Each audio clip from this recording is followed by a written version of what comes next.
આ જીતુભાઈ એમને ભાજપમાં નથી આવ્યા ભાઈ, એવા ફાટી ગયા પછી આવ્યા. આ તો અત્યારે છૂટાયેલા છે, લોકો ખબર પડે.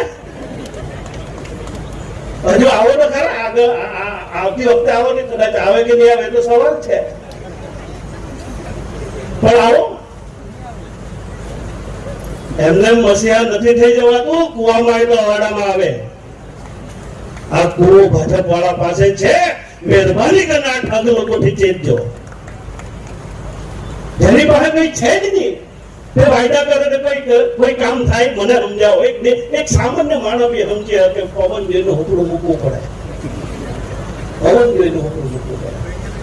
કોંગ્રેસના ધારાસભ્ય, મધ્યપ્રદેશના ધારાસભ્ય ફૂલસિંહ બારિયા મધ્યપ્રદેશમાં એમ કીધું કે એસટી અને એસસી મહિલાનું બલાત્કાર કરે ને રેપ કરે તો તમને સ્વર્ગ મળશે. તમે વિચારો કોંગ્રેસના ધારાસભ્ય શું કહી રહ્યા છે. એમ કહે છે કે એસટી અને એસસી સમાજની મહિલાનું રેપ કરો તો તમને જન્નત નસીબ થશે, સ્વર્ગ નસીબ થશે, એવું બયાન મધ્યપ્રદેશના કોંગ્રેસના ધારાસભ્યએ આપ્યું. પાછું મીડિયા 2 દિવસ પછી પૂછ્યું કે તમને કોઈ વસવસો છે આ બોલ્યા તેના, તો એમણે કીધું મને કઈ વસવસો નથી, મેં જે બોલ્યો એ બયાન પર કાયમ છું. એ બતાવે છે કે કોંગ્રેસ જે આદિવાસી કરે છે, એમના મનમાં, એમના દિલમાં આદિવાસી અને દલિતની ખિલાફ કેટલી વધારે ખરાબ વિચાર છે, કેટલું વધારે આપણને નફરત કરે છે, એ કોંગ્રેસના ધારાસભ્ય બતાવે છે, કોંગ્રેસની માનસિકતા બતાવે છે. અને એટલું જ નહીં, હમણાં પરમ દિવસે રાહુલ ગાંધી મધ્યપ્રદેશના ઇન્દોરમાં ગયા ત્યારે ફૂલસિંહ બારિયા સાથે સ્ટેજ પર સાઈડ કર્યું અને ફૂલસિંહ બારિયાનું એમણે સન્માન પણ કર્યું. એ બતાવે છે કે રાહુલ ગાંધી જે ફૂલસિંહ બારિયા કીધું એની સાથે પૂરી રીતે સંમત છે.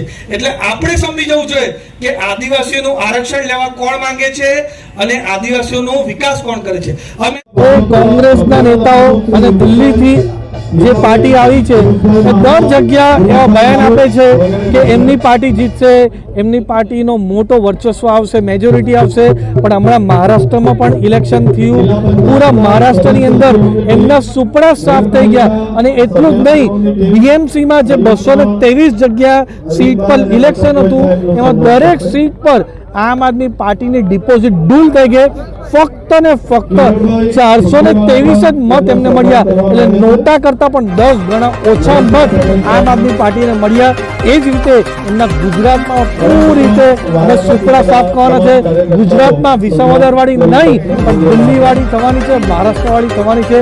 અને ગુજરાતમાં પણ આપણા તાલુકા પંચાયત, જિલ્લા પંચાયત અને 2027માં ભારતીય જનતા પાર્ટીનો જ મહાવિજય થશે. જિલ્લાના કપરાડા મુકામે નાના પોંડા ગામે આદિવાસી સંમેલનનું આયોજન કરવામાં આવેલ હતું. આ આયોજનમાં હું કંઈ કહું એ પહેલાં આપ સર્વેએ મીડિયાના મિત્રોએ પણ જાતે નિહાળ્યું છે કે આદિવાસી સમાજમાં જે પ્રકારે અન્ય પાર્ટીના લોકો અમારા આદિવાસી સમાજને ગેરમાર્ગે દોરીને, ખોટા ઉશ્કેરણી કરીને ભારતીય જનતા પાર્ટીની વિરુદ્ધમાં કે ભારતીય જનતા પાર્ટીની સરકારની વિરુદ્ધમાં જે પ્રયત્નો કરી રહ્યા હતા એનો આજે જડબાતોડ જવાબ એ મારા વલસાડ જિલ્લાના આદિવાસી સમાજે આપી દીધો છે. રેલી નહીં પણ મહારેલો નીકળ્યો છે. એના ઉપરથી જ આપના માધ્યમથી આ તમામ વિરોધી પાર્ટીઓને મેસેજ જાય છે કે આદિવાસી સમાજને રોડ જોઈએ છે, રસ્તા જોઈએ છે, પીવાનું પાણી જોઈએ છે, સિંચાઈની યોજના જોઈએ છે, શિક્ષણ જોઈએ છે, આરોગ્ય જોઈએ છે. અને આ આપવાનું કામ એ ભારતીય જનતા પાર્ટીની સરકારે કર્યું છે. એટલા માટે વિરોધ પક્ષના આટલા બધા અપ્રચારો સામે પણ આજે વલસાડ જિલ્લાની અંદર ખૂબ મોટી સંખ્યામાં આદિવાસી સમાજના ભાઈ બહેનો જોડાયા છે.